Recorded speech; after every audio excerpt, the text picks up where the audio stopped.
ଏ ସଜଗ ତାହେଲେ ଆମେ ଦୃଢ ଚିତ୍ତରେ ଏବେ ଆଜି ପାଲାର ଉଦ୍ଯାପନ ରଜନୀରେ এই প্রভু বটগোস্বামীଙ୍କର পবিত্র পীঠরে ওড়িশা খ্যাতি সম্পন্ন পালানুষ্ঠান শঙ্করপুর বাদামবাড়ির পালামণ্ডপ উপরে অত্যন্ত এতিকি সমরি এতিকি সারাংশ ড্র কলে এতিকি নির্ণয় কলে কোন কেবল বাট ব্রাহ্মণ আদি চারিবনে মা তরিবে নাম সংকীর্তনে তরিবে নাম সংকীর্তনে তরিবে নাম সংকীর্তনে প্রভুর নাম কুহ নাম ভজন কর কইলা মতে সময় নাই নাম কেতବେଳେ কই কাইমি কাই সময় কাই না ভাগবত কইলে যদি তো সময় হউনি କିଛି ସମୟ ତ ଆଟଲିଷ୍ଟ ମିଳିବ କେତେ ସମୟ ନା ଦଣ୍ଡେ ନିମିଷେ କ୍ଷଣେ ମାତ୍ର ମୋ ନାମ ଭଜୁ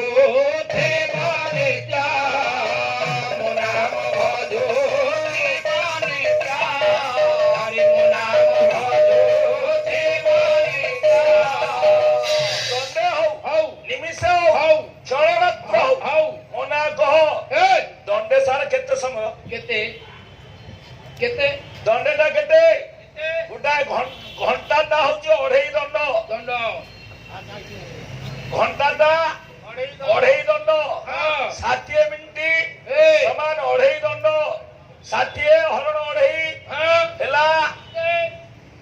60 ହରଣ ଅଢେଇ କେତେ 24 48 12 ମିନିଟ୍ କ ହଉଛି ଗୋଟାଏ ଦଣ୍ଡ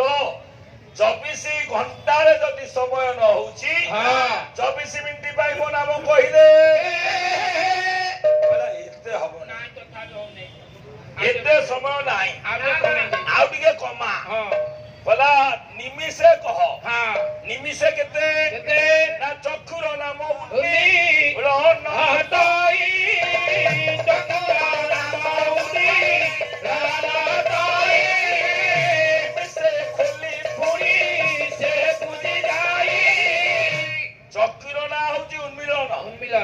আখি পড়ুছি উঠুছি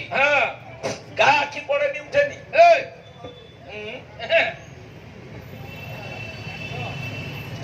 গা আখি পড়েনি উঠেনি ଆମ ଆଖି ପଡୁଛି ଉଠୁଛି ଗା ଆଖି ପଡିବନି ଉଠିବନି ଦେବତା ମାନଙ୍କର ଆପଣ ମନେ ପକଉନାହାନ୍ତି ପାଲାର ଅନେକ ବାର ଶୁଣିଛନ୍ତି ସେଦିନ ରାଜା ନଳ ଦମୟନ୍ତୀ ସ୍ୱୟଂବରରେ ଯୋଗ ଦେଇଥିଲେ ଦେବତା ମାନେ ବି ଆଇଥିଲେ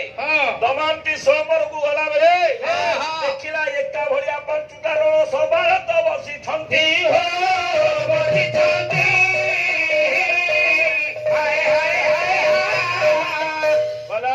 ଏକା ଭଳିଆ ପାଞ୍ଚଟା କିଏ ଏତେ କଣ ହେଇଗଲାଣି କହିଲା ଏକା ଭଳିଆ ପାଞ୍ଚଟା ନଳ କଣ କାହାକୁ ବରଣ ବାଳେ ଏକା ଭଳିଆ ହଂସ ଯୋଉ ରୂପ କହିଥିଲା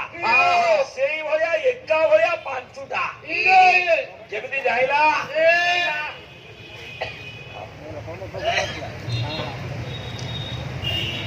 ଆରେ ରହ ବସେଇ ତାକୁ ସାଇଜି ମଝିରେ ରଖ କିଏ ନେଇଯାଉଛି ନା ଭାଇ